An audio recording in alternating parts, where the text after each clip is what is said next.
On the 26th of April 1986, near the city of Pripyat in Ukraine, a disastrous catastrophe had taken place. The reactor Unit 4 of the Chernobyl nuclear power plant had broken down, which led to its explosion and subsequently to radioactive contamination of the vast area. In a short period of time, over 350,000 people were evacuated and resettled. A restricted zone was designated around this power plant, which extends to many kilometers. All buildings within this zone, including the surrounding city, were abandoned. At the beginning of February 1987, 9 months after the disaster, a team of scientists from the Moscow Institute of Physics and Technology, which measured radiation in this exclusion zone, received signals that proved the existence of people operating in this area. Also, various unexplained anomalies had been discovered, which could have resulted from a type of radiation previously unknown to scientists. It turned out that near the city of Pripyat, the S.W.A.N. Institute was also located here. Its name comes from the abbreviation Syndrome Without a Name, the term given to the group of symptoms that do not occur in any known and catalogued disease. The facility was unofficially conducting a research program on unprecedented and very disturbing neurological and psychological disorders for many years. After the disaster, the institute was omitted during the evacuation operation because it was not included on any map. Only a few people from the USSR Ministry of Internal Affairs knew about its existence, but after the Chernobyl accident, they chose not to perform rescue operations on its territory. Scientists received details regarding the institute's scope of activity from an anonymous person.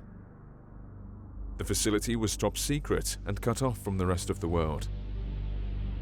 People were sent there from all over the globe, and each medical case was unique in its own way. Because of the extraordinary abilities resulting from unexplored and undiagnosed diseases, patients were a threat to the environment. They were caged up and lived in strict isolation. This entire situation was kept secret from people outside the government, other than the few scientists who were made aware of the Institute's activities. Scientists from the Moscow Institute, experts from the General Nuclear Inspectorate of Ukraine, and the rescue staff decided to send a special research and rescue expedition immediately to clarify the source of the anomalies and to save people who might still be alive. The group was commanded by Alexei Tokovsky, a rescue specialist. After determining the exact coordinates of the facility, the group reached the place and got inside. However, all people were separated and lost contact with each other in unexplained circumstances.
Her medical case was exciting and nightmarish at the same time. 1. I have no idea why, but this monotonous and seemingly funny melody made this woman appear from practically nowhere. 3. It is a contrast of sorts. How a completely innocent sound was a foretelling or an omen of the atrocity to come. 9. Horrifying beauty. 4.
For some time now, the dimensions have been increasing.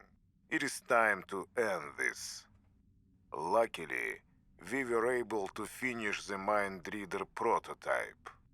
Connecting it to a human brain was troublesome at first, but the procedure gives expected results, and the device can be used after entering the intermediary room. Something incredible was achieved here. Something gargantuan.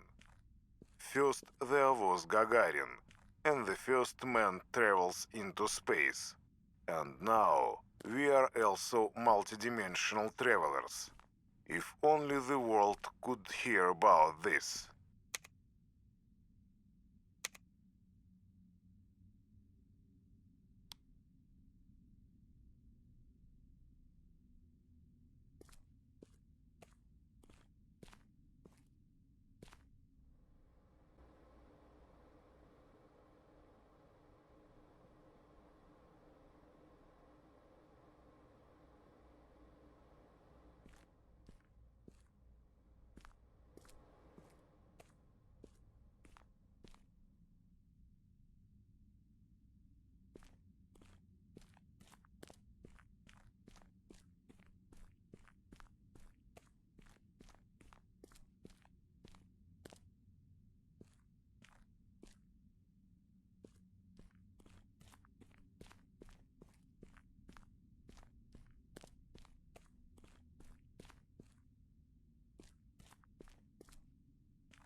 an entity born from experiments that had been taking place in this institute.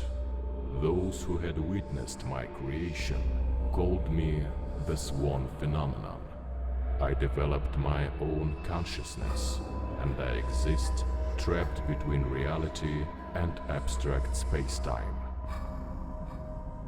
I was never a regular person, even though I vividly remember the time when I lived free as a human. My condition was incredibly difficult, and no medical doctor could help me. The symptoms increased to such a point, I was becoming a danger to myself and my surroundings. I then got rejected by my family and persecuted by various people. They tried to kill me. One day, I received a message from a professor who said he was familiar with my case and thought he could try to help me.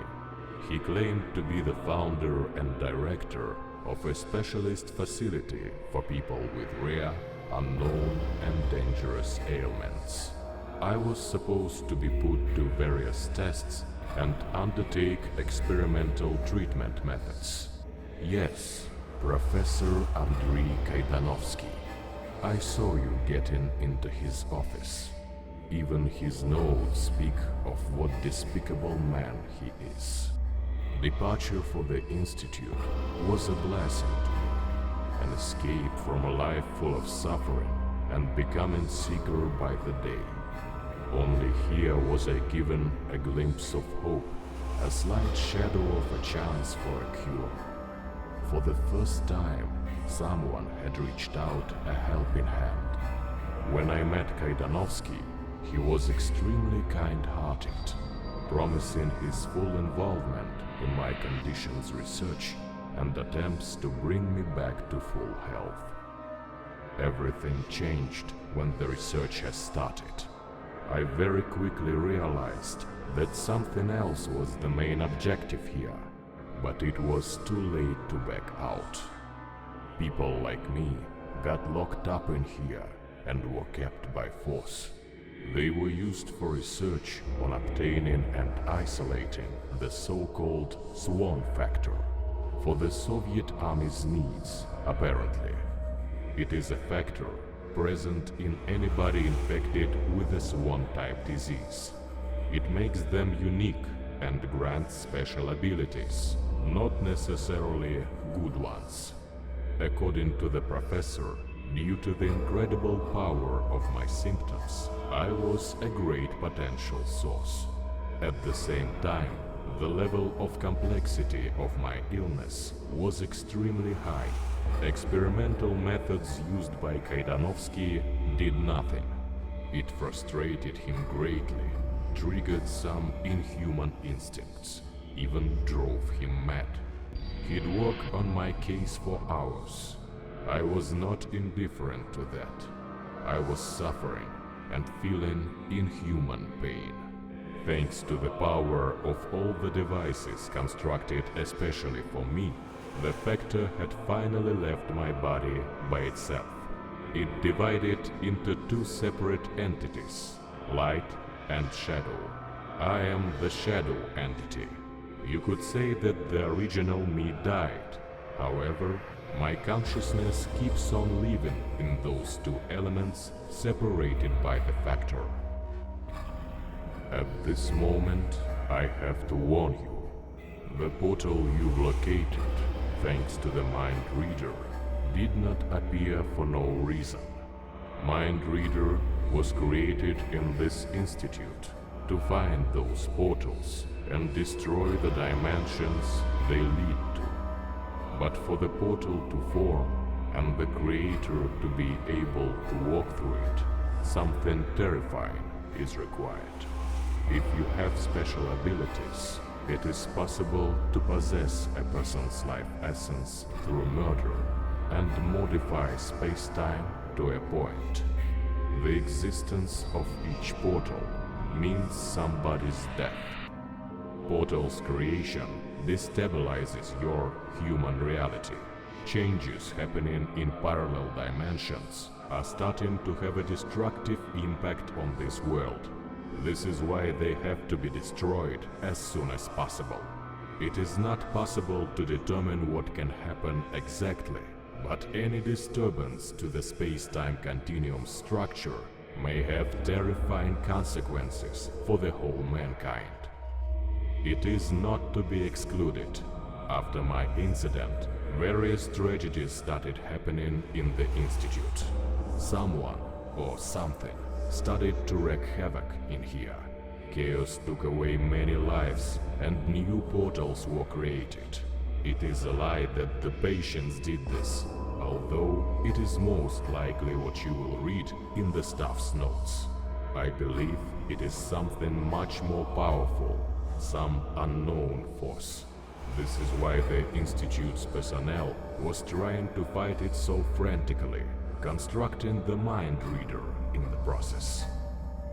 You shall find out in due time, as I'm sure we'll meet again. In a moment, you will enter the so-called intermediary room. It is a place between the human world and the extra-dimensional one. That's where you get to the memory wasteland, one of the parallel dimensions. That's where the dimension's creator's thoughts are stored and form the foundation for the dimension's existence. When you destroy them, you return to the Institute, and the dimension ceases to exist. Maybe you'll find more portals when you explore the corridors. Remember, each of them means somebody's death.